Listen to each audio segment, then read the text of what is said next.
दिव्य ज्योति जागृति संस्थान की ओर से श्री राम मंदिर शिमला में 7 दिवसीय श्री कृष्ण कथा का भव्य आयोजन किया गया, जिसमें कथा के समापन दिवस में श्री आशुतोष महाराज जी की शिष्या कथा व्यासाध्वी सुश्री रूपेश्वरी भारती ने श्री कृष्ण कथा के माध्यम से अनेकों ही दिव्य रहस्यों का उद्घाटन किया।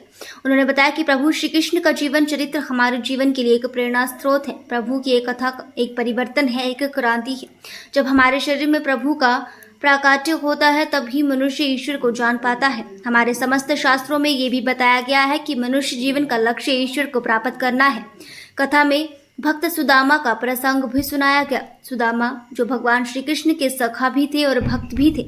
सुदामा ने अपने संपूर्ण जीवन में भगवान कृष्ण की भक्ति में व्यतीत किए। इसी भक्ति के प्रभाव से उनके जीवन में संतोष था।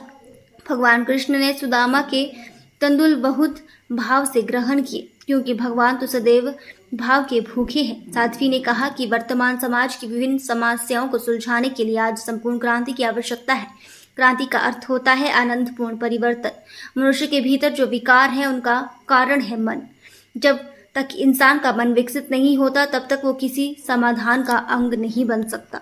दिव्य ज्योति जागृति संस्थान द्वारा श्री राम मंदिर के पवित्र प्रांगण के अंदर पिछले 10 जून से श्री कृष्ण कथा का भव्य आयोजन प्रारंभ हुआ है, जिसका कि आज समापन दिवस है। इस कार्यक्रम में गुरुदेव श्री आशुतोष महाराज जी की शिष्या आदरणीय कथा व्यास साध्वी रूपेश्वरी भारती जी ने इन 7 दिनों के अंदर प्रभु कृष्ण की जो लीलाएं हैं उनको बड़े अच्छे से सारी संगत के समक्ष रखा और साथ ही साथ सबसे आग्रह किया कि अपने जीवन के अंदर समर्पण, वैराग्य, धर्म, निष्ठा इन सभी गुणों का हम विकास करें और प्रतिदिन मंच के माध्यम से जो सामाजिक कुरीतियां हैं, जैसे समाज के अंदर नशा बहुत फैल रहा है, इन्वायरमेंट की प्रॉब्लम आ रही है, तो इन सभी बुराइयों से हम कैसे सामूहिक प्रयासों से लड़ पाएं, कैसे समाज को हम सुरक्षित रखें, इसके लिए भी बहुत बड़ी जागरूकता संस्थान की ओर से दी गई। और बहुत सारे इस कार्यक्रम के अंदर पूरे शहर से सभी सामाजिक, धार्मिक, राजनीतिक सभी क्षेत्र के लोगों ने हिस्सा लिया है।